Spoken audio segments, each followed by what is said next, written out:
Depois disto, partiu Paulo de Atenas e chegou a Corinto, e achando um certo judeu, por nome Áquila, natural do Ponto, que havia muito tinha vindo da Itália, e Priscila, sua mulher, pois Cláudio tinha mandado que todos os judeus saíssem de Roma, se ajuntou com eles, e como era do mesmo ofício, ficou com eles.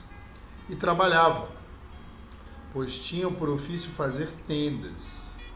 E todos os sábados disputava na sinagoga e convencia a judeus e gregos. Quando Silas e Timóteo desceram da Macedônia, foi Paulo impulsionado pela palavra, testificando aos judeus que Jesus era o Cristo. Mas resistindo e blasfemando eles, sacudiu as vestes e disse-lhes: o vosso sangue seja sobre a vossa cabeça. Eu estou limpo, e desde agora parto para os gentios. E saindo dali, entrou em casa de um homem chamado Tito Justo, que servia a Deus e cuja casa estava junto da sinagoga. E Crispo, principal da sinagoga, creu no Senhor com toda a sua casa. Também muitos dos coríntios, ouvindo, creram e foram batizados. E disse o Senhor em visão a Paulo: não temas, mas fala e não te cales, porque eu sou contigo, e ninguém lançará a mão de ti para te fazer mal, pois tenho muito povo nesta cidade. E ficou ali 1 ano e 6 meses ensinando entre eles a palavra de Deus. Mas sendo Galho procônsul da Acaia, levantaram-se os judeus concordemente contra Paulo e o levaram ao tribunal, dizendo: este persuade os homens a servir a Deus contra a lei. E querendo Paulo abrir a boca, disse Galho aos judeus: se houvesse, ó judeus, algum agravo ou crime enorme, com razão vos sofreria. Mas se a questão é de palavras e de nomes, e da lei que entre vós há, vede-o vós mesmos, porque eu não quero ser juiz dessas coisas. E expulsou-os do tribunal. Então todos agarraram Sóstenes, principal da sinagoga, e o feriram diante do tribunal. Porém, a Galho, nada destas coisas o incomodava. E Paulo, ficando ainda ali muitos dias, despediu-se dos irmãos e dali navegou para a Síria, e com ele Priscila e Áquila, tendo rapado a cabeça em Crencreia, porque tinha voto. E chegou a Éfeso e deixou-os ali. Mas ele, entrando na sinagoga, disputava com os judeus, e rogando-lhe eles que ficassem por mais algum tempo, não conveio nisso. Antes se despediu deles, dizendo: querendo Deus, outra vez voltarei a vós. E partiu de Éfeso, e chegando a Cesareia, subiu a Jerusalém, e saudando a igreja, desceu a Antioquia. Estando ali algum tempo, partiu, passando sucessivamente pela província da Galácia e da Frígia, confirmando a todos os discípulos.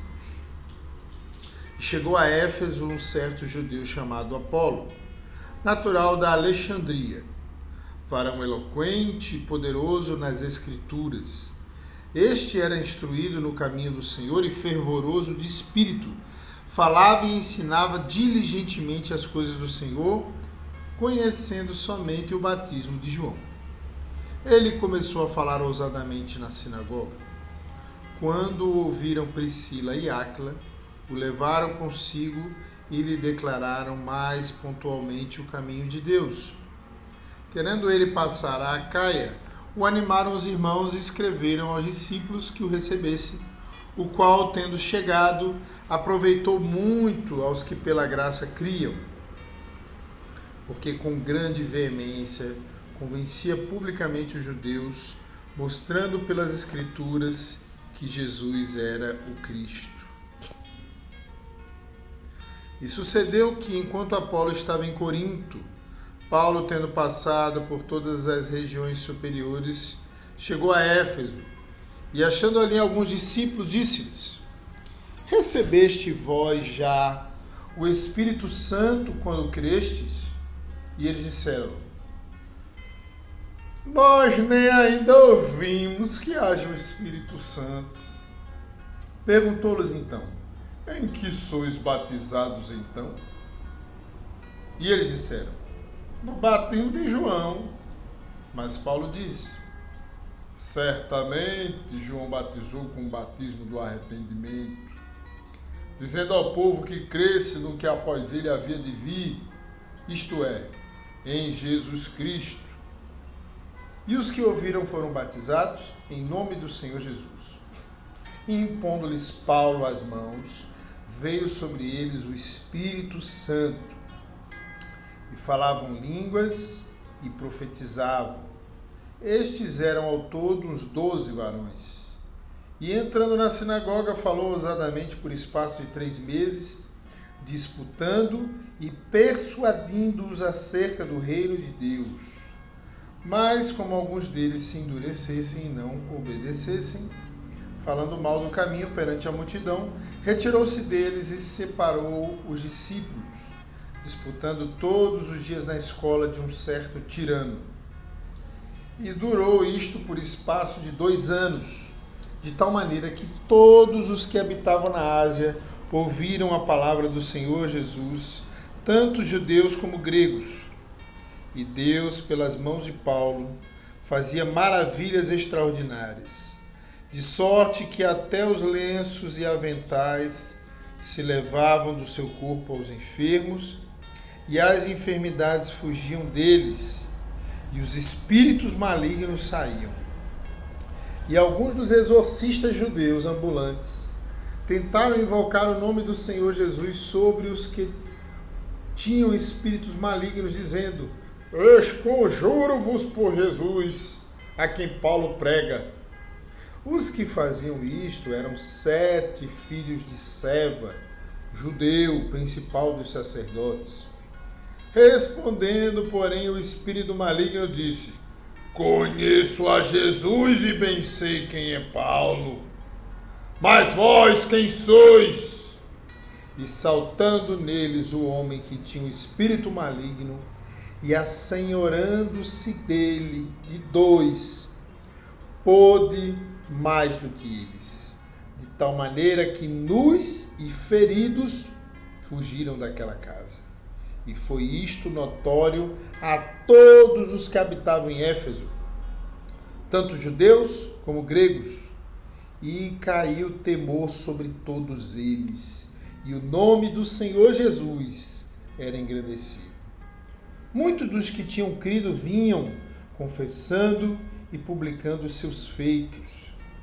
Também muitos dos que seguiam artes mágicas trouxeram os seus livros e os queimaram na presença de todos.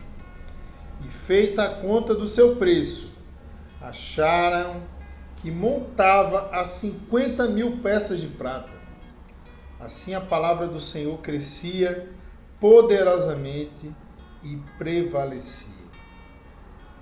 E cumpridas estas coisas, Paulo propôs em espírito ir a Jerusalém, passando pela Macedônia e pela Caia, dizendo: depois que houver estado ali, importa-me ver também Roma. E enviando a Macedônia 2 daqueles que o serviam, Timóteo e Erasto, ficou ele por algum tempo na Ásia.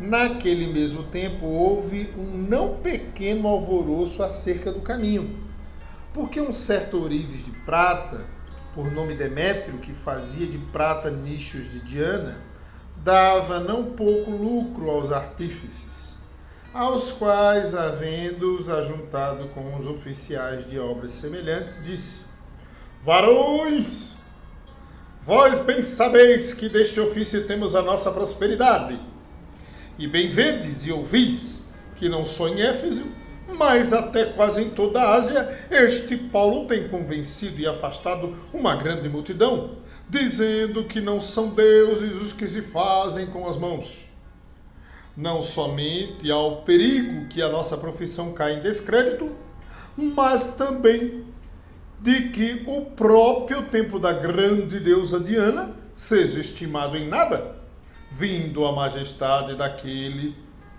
que toda a Ásia e o mundo veneram a ser destruída. Ouvindo isto, encheram-se de ira e clamaram dizendo: grande é a Diana dos Efésios! E encheu-se de confusão toda a cidade, e unânimes correram ao teatro, arrebatando a Gaio e a Aristarco, macedônios, companheiros de Paulo na viagem. E querendo Paulo apresentar-se ao povo, não lhe o permitiram os discípulos. Também alguns dos principais da Ásia, que eram seus amigos, lhe rogaram que não se apresentasse no teatro. Uns, pois, clamavam de uma maneira, outros de outra, porque o ajuntamento era confuso, e os mais deles não sabiam por que causa se tinham ajuntado. Então tiraram Alexandre dentre a multidão, impelindo os judeus para diante. E Alexandre, acenando com a mão, queria dar razão disto ao povo. Mas quando conheceram que era judeu, todos unanimemente levantaram a voz, clamando por espaço de quase 2 horas: grande é a Diana dos Efésios! Então o escrivão da cidade, tendo apaziguado a multidão, disse: varões efésios, qual é o homem que não sabe que a cidade dos Efésios é a guardadora do templo, da grande deusa Diana e da imagem que desceu de Júpiter? Ora, não podendo ser isto contraditado, convém que vos aplaqueis e nada façais temerariamente, porque esses homens que aqui trouxestes nem são sacrílegos, nem blasfemam da vossa deusa. Mas, se Demétrio e os artífices que estão com ele têm alguma coisa contra alguém, há audiências e há procônsules que se acusem uns aos outros. Mas, se alguma outra coisa demandais, averiguar-se-á em legítimo ajuntamento. Na verdade, até corremos perigo de que por hoje sejamos acusados de sedição, não havendo coisa alguma com que possamos justificar este concurso. E tendo dito isto, despediu o ajuntamento.